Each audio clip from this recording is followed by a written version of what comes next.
এক রাতেই জীবন বদল। অনুরাগ কশ্যপ পরিচালিত সিক্রেট গেমসে কুকুর চরিত্রে অভিনয় করেই রাতারাতি পরিচিতি পান অভিনেত্রী কুবরা সেথ। অভিনয়ের পাশাপাশি লেখালেখিতেও তার পরিচিতি রয়েছে। সেই সুবাদে বছর ৩ আগে নিজের আত্মজীবনী লেখেন কুবরা।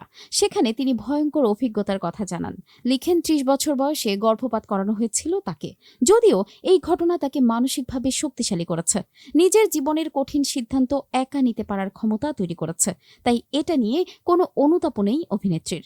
২০১৩ সালে আন্দামান ঘুরতে যান অভিনেত্রী। কুবরা সেখানে গাড়ি চালাচ্ছিলেন। এরপর মদ্যপান করে এক বন্ধুর সঙ্গে ঘনিষ্ঠ সময় কাটান। তার কিছুদিনের মধ্যেই জানতে পারেন তিনি অন্তঃসত্ত্বা। এটা জানার পর তার যেমন কষ্ট হয়েছে তেমন হতাশাবোধ হয়েছে। তবে সে সময় মা হওয়ার জন্য একেবারেই প্রস্তুত ছিলেন না কুবরা। ফলে গর্ভপাতের সিদ্ধান্ত নিতে হয় তাকে। সেই পুরুষ তার প্রেমিকও ছিলেন না, মাত্র এক রাতের আলাপ। তাই গোটা বিষয়টি তাকে সম্পূর্ণ একাই সামাল দিতে হয়। তিনি বলেন, এক রাতেই জীবন বদলে যায় আমার। সেই সময় খুব হতাশায় ডুবে গিয়েছিলাম। তবে যা করেছি একা করেছি, কাউকে জানতে দেইনি। মানুষ হিসেবে অনেক অপরাধ বোধ হচ্ছিল সেদিন, কিন্তু কিছু করার ছিল না।